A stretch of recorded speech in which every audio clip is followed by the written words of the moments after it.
ನಮಸ್ಕಾರ ಗೆಳೆಯರೇ, ಸ್ವಾಗತ ನಿಮಗೆ ಜವಾರಿ ಕ್ರಿಯೇಟರ್ ಗೈಡ್ ಯೂಟ್ಯೂಬ್ ಚಾನಲ್ನಲ್ಲಿ. ನೀವು ನೋಡ್ತಾ ಇದ್ದೀರಾ ಜವಾರಿ ಕ್ರಿಯೇಟರ್ ಗೈಡ್. ನಾನು ನಿಮ್ಮ ಪ್ರೀತಿಯ ಕಲಾವಿದ ಬಾಷಾ ಖಾನ್. ಸೊ ಗೆಳೆಯರೇ, ಒಂದು ತಿಂಗಳ ಮೇಲೆ ಆಯಿತು ನಾನು ಯಾವುದೋ ವಿಡಿಯೋ ಮಾಡಿಲ್ಲ, ದಯವಿಟ್ಟು ಕ್ಷಮಿಸಬೇಕು.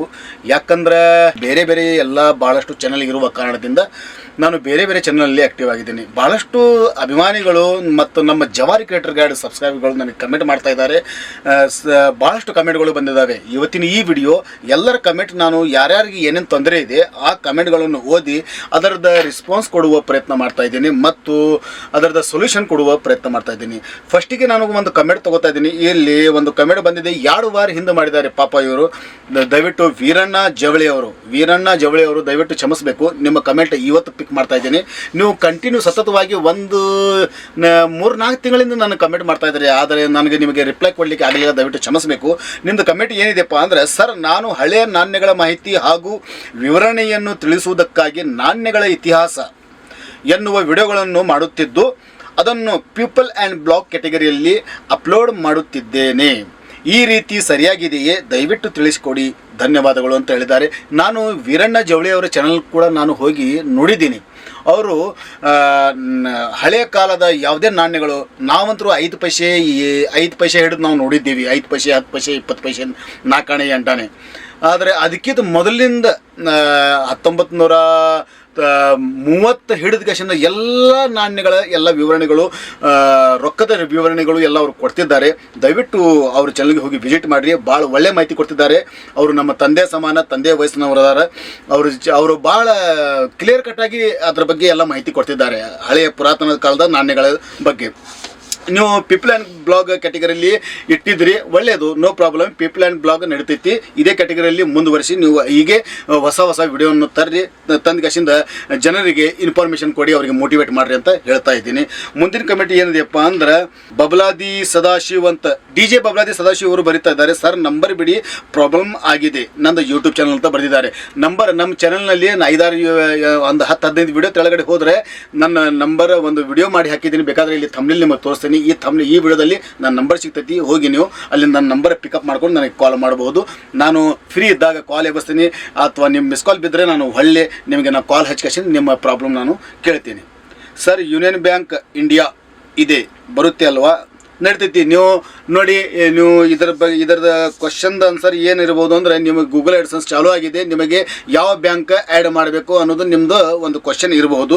ಯೂನಿಯನ್ ಬ್ಯಾಂಕ್ ನಡೀತೈತಿ, ನೀವು ಹಾಕ್ಬೋದು.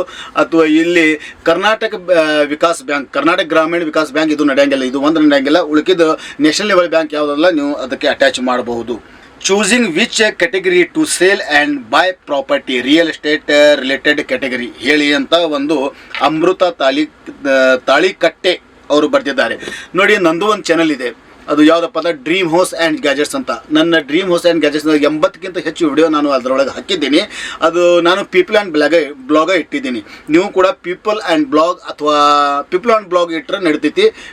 ಇದು real estate business, building, plot ಮತ್ತು ಹೊಲ ಮನಿ ಸೇಲ್ ಮಾಡುವ ಏನಿದೆಯಲ್ಲ, ನೀವು ಅದಕ್ಕೆ ಇನ್ಫಾರ್ಮೇಷನ್ ಕೊಡ್ತಾ ಇದ್ದೀರಾ. ಇದು ಪೀಪಲ್ ಆ್ಯಂಡ್ ಬ್ಲಾಗ್ನಲ್ಲಿ ಇಟ್ಟರೆ ನಡೀತೈತಿ. ಪೀಪಲ್ ಆ್ಯಂಡ್ ಬ್ಲಾಗ್ ನೀವು ಚೂಸ್ ಮಾಡ್ಕೊಳ್ಳಿ.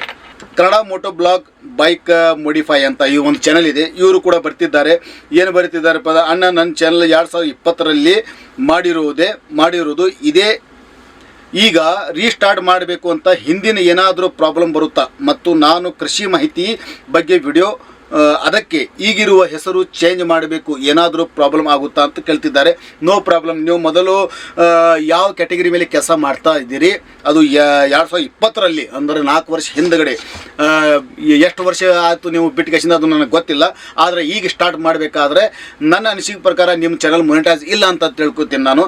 ಒಂದು ಕೆಲಸ ಮಾಡಿರಿ, ಈಗ ಸತತವಾಗಿ ಈಗ ನೀವು 2024ರಲ್ಲಿ ಚಾನಲ್ ನೀವು ಸ್ಟಾರ್ಟ್ ಮಾಡಬೇಕಾದ್ರೆ ನಿಮಗೆ ನಾನು ನನ್ನ ಕಡೆಯಿಂದ ಒಂದು ಸಜೆಷನ್ ಹೇಳ್ತೀನಿ. ಅಲ್ಲಿ 20 ವಿಡಿಯೋ ಅದಾವೆ, 10 ವಿಡಿಯೋ ಅದಾವೆ, ಅದು ಬಿಡ್ರಿ. ಈಗ 2020ರಲ್ಲಿ ನೀವು ಚಾನಲ್ ಸ್ಟಾರ್ಟ್ ಮಾಡಬೇಕಾದ್ರೆ ನೀವು ಒಂದು ಹೊಸ ಜಿಮೇಲ್ ಐ ಡಿ ಮತ್ತು ಹಳಿ ಜಿಮೇಲ್ ಐ ಡಿ ಇದ್ರೆ ಬೇಡ್ರಿ. ಹೊಸ ಒಂದು ಜಿಮೇಲ್ ಐ ಡಿ ತೆಗಿಲಿಕ್ಕೆ ಕೇವಲ ಒಂದು 3-4 ನಿಮಿಷ ಆಗ್ತೈತಿ. ಒಂದು ಜಿಮೇಲ್ ಐ ಡಿ ಕ್ರಿಯೇಟ್ ಮಾಡಿರಿ. ಹೊಸ ಜಿಮೇಲ್ ಐ ಡಿ ಕ್ರಿಯೇಟ್ ಮಾಡಿ ಒಂದು ಹೊಸ ಚಾನಲ್, ಯೂನಿಕ್ ಹೆಸರಲ್ಲೇ ಒಂದು ಹೊಸ ಚಾನಲ್ ಮಾಡಿರಿ. ಯಾವ ಕ್ಯಾಟಗರಿಯಲ್ಲಿ ನಿಮಗೆ ಆಸಕ್ತಿ ಇದೆಯೋ, ಯಾವ ಕ್ಯಾಟಗರಿಯಲ್ಲಿ ನೀವು ಪರ್ಫೆಕ್ಟ್ ಇದೆಯೋ ಅದರಲ್ಲಿ ನೀವು ಕೆಲಸ ಮಾಡಿರಿ. ಯಾವುದು ನಿಮಗೆ ನಾಲೆಜ್ ಹೆಚ್ಚಿದೆಯೋ ಅದೇ ಒಂದೇ ಕ್ಯಾಟಗರಿ ಇಟ್ಕೊಂಡು ನೀವು ಕೆಲಸ ಮಾಡಿರಿ. ನೀವು 2024ರಲ್ಲಿ ಯೂಟ್ಯೂಬ್ ಮೇಲೆ ಬೆಳೆಯುವ ಸಾಧ್ಯತೆ ಜಾಸ್ತಿ ಇದೆ. ಮತ್ತು ಮುಂದಿನ ಕಮೆಂಟ್ ಬರೀತಾರೆ ಶ್ರೀಧರ್ ಪತ್ತಾರ್ ಅವರು ಬರೀತಾರೆ, ಹಾಯ್ ಸರ್, ನನ್ನ ಯೂಟ್ಯೂಬ್ ಚಾನಲ್ ಸಬ್ಸ್ಕ್ರೈಬರ್ ಜಾಸ್ತಿ ಆಗ್ತಿಲ್ಲ, ವ್ಯೂಸ್ ಜಾಸ್ತಿ ಬರ್ತಿಲ್ಲ, ಯಾಕೆ, ನನ್ನ ಏನು ಪ್ರಾಬ್ಲಮ್ ಆಗಿದೆ ನೋಡಿ. ಈಗ ಯೂಟ್ಯೂಬ್ ಮೇಲೆ ಯಾವಾಗ ಯಾವ ವಿಡಿಯೋ ವೈರಲ್ ಆಕೈತಿ, ಯಾವಾಗ ಯಾವ ಕ್ಯಾಟಗರಿಯ ಚಾನಲ್ ಬೆಳಿತೈತಿ ಅನ್ನೋದು ಹೇಳೋದು ಭಾಳ ಕಷ್ಟ. ಮತ್ತು ನೀವು ಯಾವ ಕ್ಯಾಟಗರಿಯಲ್ಲಿ ಕೆಲಸ ಮಾಡ್ತಾ ಇದ್ರೆ ನಾ ಅಂತೂ ನೋಡಿಲ್ಲ. ಈಗ ಯೂಟ್ಯೂಬ್ ಮೇಲೆ ಮೊದಲು 2020, 21, 23ಕ್ಕಿಂತ ಕಾಂಪಿಟೇಷನ್ ಈಗ ಜಾಸ್ತಿ ಬಂದಿದೆ.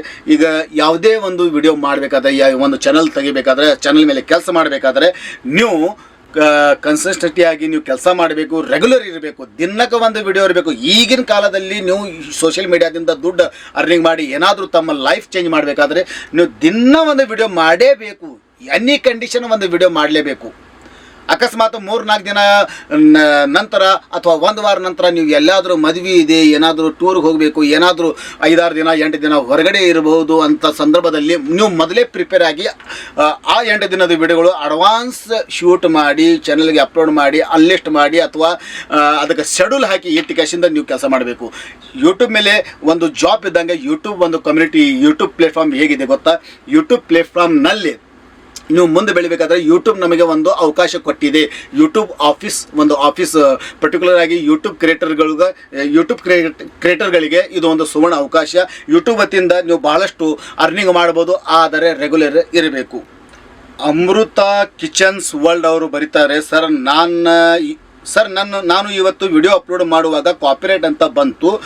ನಾನು ಅಂಥದ್ದು ಯಾವುದೇ ಫೋಟೋ ಆಗಲಿ ಏನು ಹಾಕಿಲ್ಲ, ಬಟ್ ವಾಯ್ಸ್ ಓವರ್ ಮಾಡಿಲ್ಲ, ಬರೀ ಮ್ಯೂಸಿಕ್ ಹಾಕಿದೆ. ಅದು ಕೂಡ ಆ್ಯಪಲ್ಲಿ ಇರೋ ರೆಗ್ಯುಲರ್ ಮ್ಯೂಸಿಕ್ ಆಲ್ರೆಡಿ ಇಂಟ್ರೋಗೆ ಯೂಸ್ ಮಾಡಿದ್ದೀನಿ. ಅದು ಬಿಟ್ಟರೆ ಏನು ಪ್ರಾಬ್ಲಮ್ ಗೊತ್ತಾಗ್ತಾ ಇಲ್ಲ ಅಂತ ಬರ್ತಿದ್ದಾರೆ. ನೋಡಿ, ನೀವು ಯಾವುದೇ ಒಂದು ಯೂಟ್ಯೂಬ್ ಮೇಲೆ ವಿಡಿಯೋ ಹಾಕಬೇಕಾದ್ರೆ ನೀವು ಥರ್ಡ್ ಪಾರ್ಟಿ ಯೂಟ್ಯೂಬ್ ಅಪ್ಲಿಕೇಶನ್ನಲ್ಲಿ ಇರುವಂಥ ಯಾವುದೇ ಮ್ಯೂಸಿಕ್ ತಗೊಂಡು ನೀವು ಹಾಕಬಾರ್ದು. ಕಾಪಿರೈಟ್ ಕ್ಲೇಮ್ ಅಥವಾ ಕಾಪಿರೈಟ್ ಕಂಟೆಂಟ್ ಫುಲ್ ರೆವೆನ್ಯೂ ಶೇರಿಂಗ್ದ ಆಪ್ಷನ್ ಅದು ಬರ್ತೈತಿ. ಮತ್ತು ನಿಮಗೆ ಮ್ಯೂಸಿಕ್ ಬೇಕಾದರೆ ಗೂಗಲ್ ಕ್ರೋಮ್ ಓಪನ್ ಮಾಡಿಕೊಂಡು ಯೂಟ್ಯೂಬ್ ಲೈಬ್ರರಿಯಲ್ಲಿ ಹೋಗಿ ಅಲ್ಲಿಂದ ಫ್ರೀ ಆಫ್ ಮ್ಯೂಸಿಕ್ ಡೌನ್ಲೋಡ್ ಮಾಡಿಕೊಂಡು ನಿಮ್ಮ ಇಂಟ್ರೋ ಆಗಲಿ, ನಿಮ್ಮ ಎಂಟೈರ್ ವಿಡಿಯೋದಲ್ಲಿ ಆಗಲಿ, ಬ್ಯಾಕ್ಗ್ರೌಂಡ್ನಲ್ಲಿ ಕೂಡ ನೀವು ಆ ಯೂಟ್ಯೂಬ್ ಲೈಬ್ರರಿದ ಮ್ಯೂಸಿಕನ್ನು ಯೂಸ್ ಮಾಡಿದರೆ ನಿಮಗೆ ಯಾವುದೇ ಪ್ರಾಬ್ಲಮ್ ಬರೋದಿಲ್ಲ. ಮತ್ತು ಬರೇ ನಿಮ್ಮದು ಏನೋ ಒಂದು ವಿಡಿಯೋ ನಡೀತಾ ಇದೆ, ಬ್ಯಾಕ್ಗ್ರೌಂಡ್ನಲ್ಲಿ ಮ್ಯೂಸಿಕ್ ನಡೀತಾ ಇದೆ, ಅಂಥ ಚಾನಲ್ಗಳು ಈಗ 2024ರಲ್ಲಿ ಕೂಡ ಮೊನಿಟೈಸ್ ಆಗೋದಿಲ್ಲ. ಏನಾದರೂ ನಿಮ್ಮದು ವ್ಯಾಲ್ಯೂಯಬಲ್ ಕಂಟೆಂಟ್ ಇರಬೇಕು, ಏನಾದರೂ ನಿಮ್ಮ ವಿಡಿಯೋದಲ್ಲಿ ವ್ಯಾಲ್ಯೂ ಇರಬೇಕು. ವ್ಯಾಲ್ಯೂ ಅಂದರೆ ಏನೈತಿ, ಯಾರದೇ ಫೋಟೋವನ್ನು ಯೂಸ್ ಮಾಡಿರಿ, ಅದರ ಬ್ಯಾಕ್ಗ್ರೌಂಡ್ನಲ್ಲಿ ನಿಮ್ಮ ವಾಯ್ಸ್ರೇ ಇರಬೇಕು, ಅಥವಾ ಸೈಡ್ನಲ್ಲಿ ಫೋಟೋವನ್ನು ನೀವು ತೋರಿಸ್ತಾ ಇದ್ದೀರಾ ಅಥವಾ ವಿಡಿಯೋವನ್ನು ತೋರಿಸ್ತಾ ಇದ್ದೀರಾ, ನಡು ನೀವು ಫೇಸ್ರೇ ತೋರಿಸ್ರಿ, ಅದರ ಬಗ್ಗೆ ವಿಶ್ಲೇಷಣೆ ಮಾಡಿರಿ, ಅದರ ಬಗ್ಗೆ ನೀವು ಎಕ್ಸ್ಪ್ಲೇನ್ ಮಾಡಿರಿ. ಇದರಿಂದ ನಿಮಗೆ ಚಾನಲ್ ಮೊನಿಟೈಸ್ ಆಗಲಿಕ್ಕೆ 101% ನಿಮಗೆ ಗ್ಯಾರಂಟಿ ಆಗುತ್ತೆ. ಅದಕ್ಕಾಗಿ ನೀವು ಬರೀ ಮ್ಯೂಸಿಕ್ ಹಾಕಿ ಫೋಟೋ ಹಾಕಿ ವಿಡಿಯೋ ಅಪ್ಲೋಡ್ ಮಾಡಬೇಡ್ರಿ. ಕಾಪಿರೈಟ್ ಕ್ಲೇಮ್ ಬರ್ತೈತಿ. ಕಾಪಿರೈಟ್ ಕ್ಲೇಮ್ ಇವತ್ತು ಬರ್ಲಿಕ್ಕಂದ್ರೆ ಫ್ಯೂಚರ್ನಲ್ಲಿ ಬರ್ಬೋದು. ಕಾಪಿರೈಟ್ ಕ್ಲೇಮ್ ಬರ್ಲಿಕ್ಕಂದ್ರೂ ಕೂಡ ನಿಮ್ಮ ಚಾನಲ್ ಮೊನಿಟೈಸ್ ಆಗೋದಿಲ್ಲ. ಕಲ್ವಾಡ್ ಹರಿ ನೀರಜ್ ಕಲ್ವಾಡ್ ಅವರು ಬರೀತಾರೆ, ಪ್ಲೀಸ್ ಸರ್ ಹೆಲ್ಪ್ ಮಾಡಿ, ನಂದು ರೀಯೂಸ್ ಕಂಟೆಂಟ್ ಅಂತ ಮೊನಿಟೈಸ್ ಆಫ್ ಆಗಿದೆ, ಏನು ಮಾಡಬೇಕು ಅಂತ ಗೊತ್ತಾಗ್ತಾ ಇಲ್ಲ, ಪ್ಲೀಸ್ ಹೇಳಿ. ನಿಮ್ಮನ್ನು ಹೇಗೆ ಕಾಂಟ್ಯಾಕ್ಟ್ ಮಾಡಲಿಕ್ಕೆ ನಾನು ಆಗಲೇ ಹೇಳಿದ್ದೀನಿ. ಈ ಥಂಬ್ನೇಲ್ನಲ್ಲಿ ಹೋಗಿ, ಈ ಥಂಬ್ನೇಲ್ದ ವಿಡಿಯೋ ಕ್ಲಿಕ್ ಮಾಡ್ತೀರಿ, ನನ್ನ ಚಾನಲ್ನಲ್ಲಿ ಹೋಗಿ ನನ್ನ ನಂಬರ್ ಸಿಗ್ತದೆ, ಕಾಂಟ್ಯಾಕ್ಟ್ ಮಾಡಿರಿ. ಮತ್ತು ರೀಯೂಸ್ ಕಂಟೆಂಟ್ ಬಂದರೆ ಏನು ಮಾಡಬೇಕು? ರೀಯೂಸ್ ಕಂಟೆಂಟ್ ಅಂದರೆ ಏನು?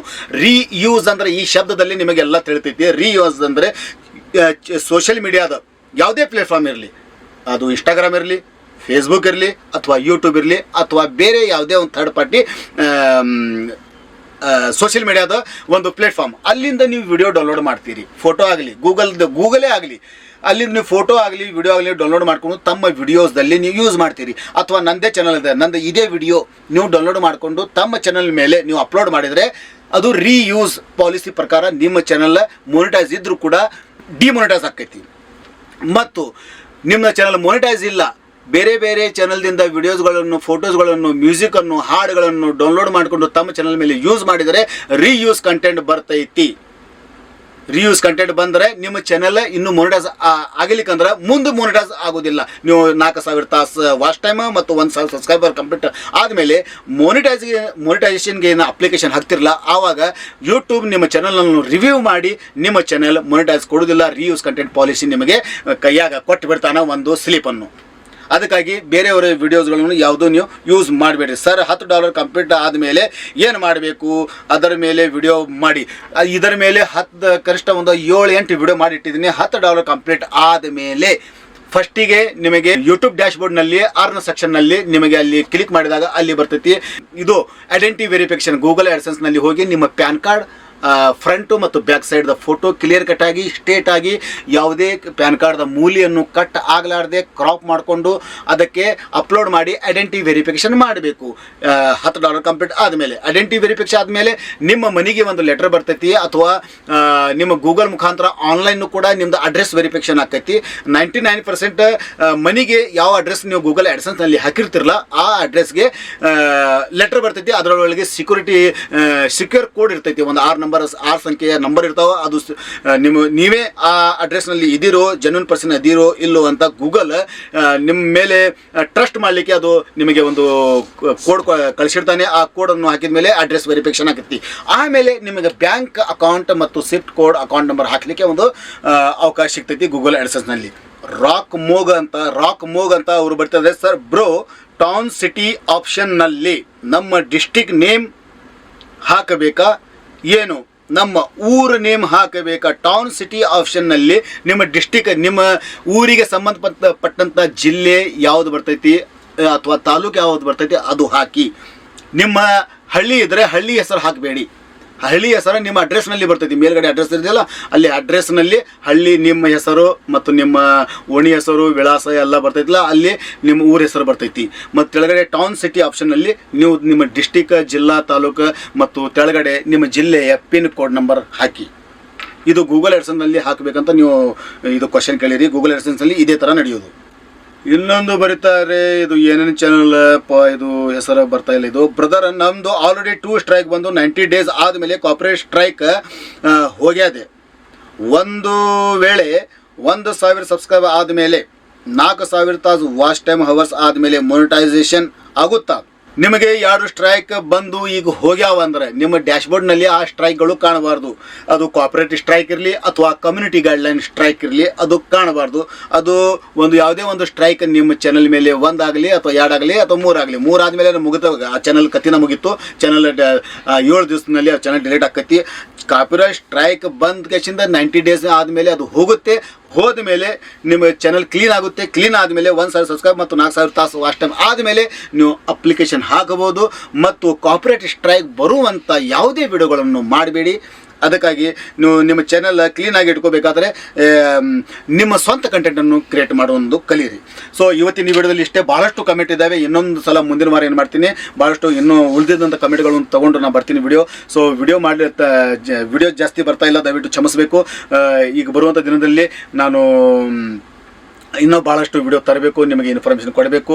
ನಂದು ಬೇರೆ ಬೇರೆ ಚಾನಲ್ನಲ್ಲಿ ಇನ್ನೂ ಭಾಳಷ್ಟು ನನ್ನ ಕನ್ನಡ, ಜಾನಪದ ಮತ್ತು ಹಿಂದಿ ಹಾಡುಗಳನ್ನು ಬರ್ತಾ ಇದ್ದಾವೆ. ಆ ಮಣ್ಣಮೂಲೆ ಚಾನಲ್ನಲ್ಲಿ ಹೋಗಿ ದಯವಿಟ್ಟು ಅದಕ್ಕೆ ಸಬ್ಸ್ಕ್ರೈಬ್ ಮಾಡಿಕೊಡ್ರಿ. ಎಲ್ಲ ಹೊಸ ಜಾನಪದ ಹಾಡುಗಳನ್ನು ಕೇಳಿ ನಮಗೆ ಆಶೀರ್ವದಿಸಿ. ಸಿಗೋಣ ಮುಂದಿನ ಒಂದು ಒಳ್ಳೆಯ ವಿಡಿಯೋದೊಂದಿಗೆ. ಅಲ್ಲಿ ತನಕ ನಮಸ್ಕಾರ. ಜವಾರಿ ಮಂದಿಗೆ.